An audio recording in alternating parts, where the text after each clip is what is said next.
Wow, guys, China's new map. It's got everybody mad, and some are saying this could be the thing that brings the US to war with China, and when that happens, it could all be over. Check out how much tensions are rising with this new map of China claiming neighboring territory. This new map showed Indian territories as part of China. Beijing claimed Aksai Chin and Arunachal Pradesh. India had issued a strong rebuttal. China tried to play it down, but the row has now snowballed. More stakeholders have jumped in. China's neighbors are condemning this map in one voice. The Philippines, Malaysia, Taiwan, and Vietnam, they've all lodged a strong protest. What are they angry about? China claims a large part of the South China Sea, and that's what these countries are upset about. This map is problematic for more than one reason. It has what China calls the 10-dash line. We're talking about this area. Can you see a U-shaped structure here? It covers the South China Sea. The lines indicate Beijing's claims. And as you can see, China claims almost the entire region. Again, not a new claim. The South China Sea is an old territorial dispute.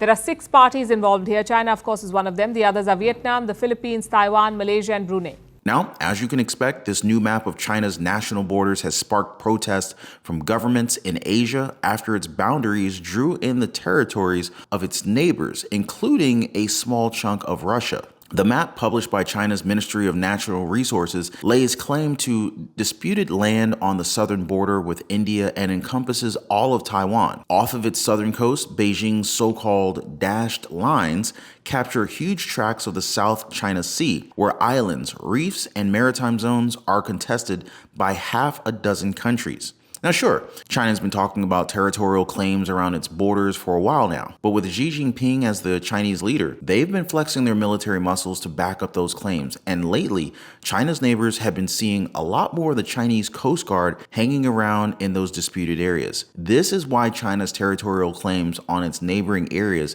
have gotten people worried about the chance of a clash with the United States. It seems like more and more countries are forced to choose between great powers. You would think the strong nations could be generous in their interest of world peace and the status quo. But our world is just full of new imperial powers, heading for war. A lot of people are saying this. See, there are a few reasons why this is a concern. So first off, the United States, the US, has defense allies with countries like Japan, South Korea, the Philippines, and Taiwan, which means they're bound to protect these allies if they're under threat. So, if China takes military action that puts these U.S. allies in danger, it could lead to a military response from the United States. President Biden recently reiterated the U.S. defense treaty with the Philippines. I want to be clear.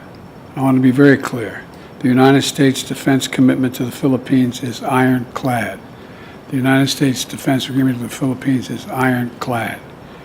Any attack on the Filipino aircraft vessels or armed forces will invoke our mutual defense treaty with the Philippines. Now that definitely sounds like war to me. Something to stay updated on, guys. Make sure you're subscribed to the channel and have that notification bell turned on. And hey, if you really want to show the channel some support, don't hesitate to light up the like button. It's totally, absolutely free for you to do so. So I want to thank you guys for the thumbs up. You guys are the best. There's also the issue of disputes in the South China Sea, where the US and China often butt heads over freedom of navigation. The US is always stressing the importance of keeping international waters open, and that can sometimes lead to accidental confrontations or escalations at sea. On top of that, the US and China have competing economic and geopolitical interests, which can ramp up the tensions. China's growing influence and interests often clash with those of the US, and that doesn't help ease the situation. Just think, guys, when you mention the resources and the strategic importance of the South China Sea within the 9-10 dash lines, don't forget the vast amount of undersea cables that carry the important communication, internet, and telecom. In the region between the other side of the Pacific in East Asia and Southeast Asia,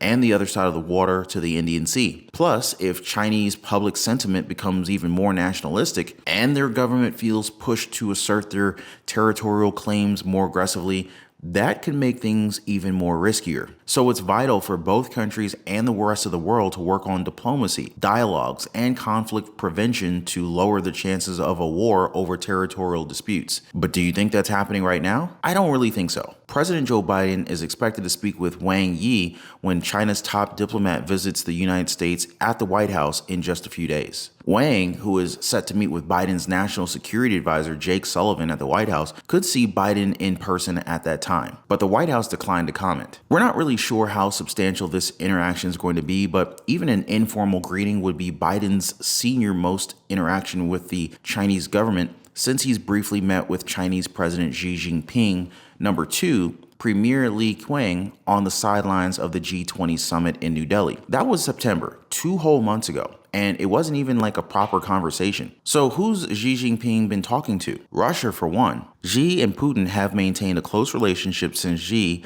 came to power in 2012. Their latest meeting was in China's Belt and Road Forum, their 42nd to date. In total, Xi has met with Putin more than twice as many times as any other world leader. And that recent one was pretty big considering there's already an ICC arrest warrant out for Putin, obligating member countries to detain the Russian leader if he steps foot on their territory. Moscow and Beijing put aside their centuries-old boundary disagreements for the sake of political stability 2 decades ago. The last territorial settlement, finally ratified by the parliaments of both nations in 2005, resolved their shared eastern border, now under renewed scrutiny because of China's map service. Russia, which shares a northern border with China, has yet to comment publicly on the revised map. Even though it settled its border dispute with China in 2005 with an agreement ratified by both nations' governments, the new map stakes a claim to Bolshoi Usharisky Island, otherwise recognized as part of Russia's eastern territory. So Bolshoi Usharisky Island, or Hizazi, sits at the confluence of 2 border rivers, and ownership is legally shared between the 2 countries.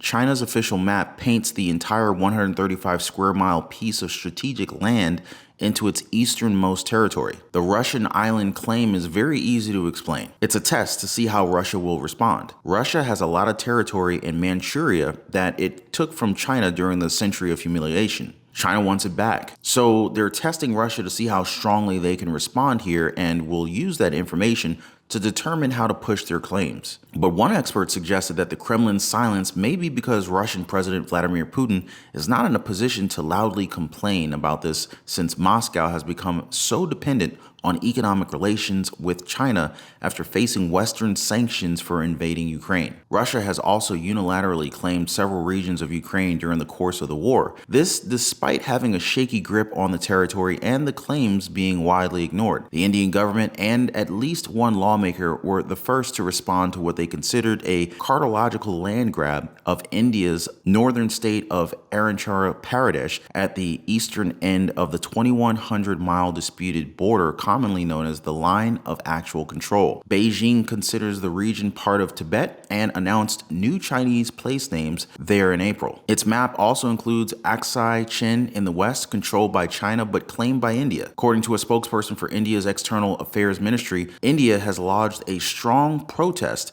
through diplomacy channels with the Chinese side of the so-called 2023 standard map of China that lays claim to India's territory. They are pretty clear that they reject these claims, as they have no basis that such steps by the Chinese side only complicate the resolution of the boundary question. China and India, 2 of the most populated and largest industrial nations, have had a strong relationship when it comes to their shared border. They've had occasional skirmishes between the 2 nations' militaries. Since they're both nuclear powers, they agree to fight with things like barbed wire bats and bats with nails in them. But for real, think of it as a gang war. I guess it beats the alternative, guns and nuclear weapons and all that, huh? Now, let's talk about the South China Sea. A senior resources ministry official described their quote-unquote correct national map as a symbol of national sovereignty and territorial integrity. Then again, the newly released map also shows 10 dashes encircling the entirety of the South China Sea. Now, to be clear, guys, international law recognizes a state's right to the maritime resources within its EEZ, which extends up to 200 nautical miles from the coastline. That means China's 10-dash line extends way beyond and really eats up other countries' territories. Malaysia was the first of the states on the energy-rich sea to come out in opposition of the Chinese map, saying they don't recognize China's 2023 standard map, which outlines portions of Malaysian waters near Sabah and Sarawak as belonging to China, and that Malaysia is not bound to China's 2023 standard map in any way. The Philippines isn't happy about China's Coast Guard blocking their resupply missions to the Spratly Islands. They're planning to make a diplomatic complaint because the map infringes upon sovereignty, the sovereign rights, and the territorial integrity of the Philippines. Back in 2016, the Permanent Court of Arbitration in The Hague ruled in favor of the Philippines in a case against China, rejecting Beijing's big claims in the area. But China didn't play along and has never accepted the court's decision. Indonesia isn't trying to grab any land in the South Sea, but they've got an ongoing beef with China over fishing rights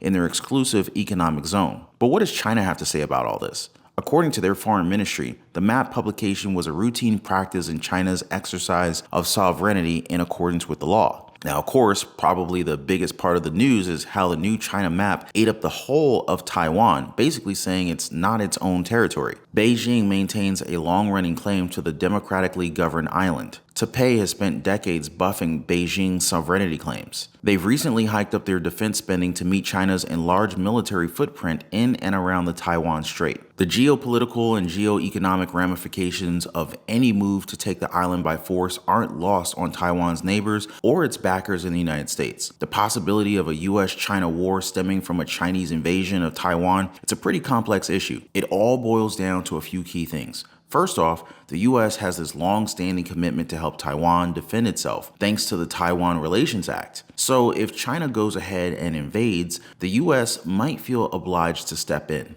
Geographically, Taiwan is a big deal because it sits right in the Taiwan Strait, a crucial maritime route. Losing control of it would have serious regional implications, and it would pull in other countries like Japan and Australia who are concerned about China's territorial ambitions. Plus, the economic ties between the US and China could make things messy if a conflict disrupts trade and financial markets. And you gotta think about the risk of things getting out of hand, with a cyber warfare and high-tech weapons potentially making the situation worse. A full-blown US-China war would be a huge deal, affecting the whole world given their global influence as military and economic giants. Both countries say that they prefer a peaceful solution, but ongoing tensions in the region keep this topic on the diplomatic and strategic radar. So it's a delicate situation that could go in many different directions. Definitely something to keep an eye on in our next update. Make sure you guys tune in again next time.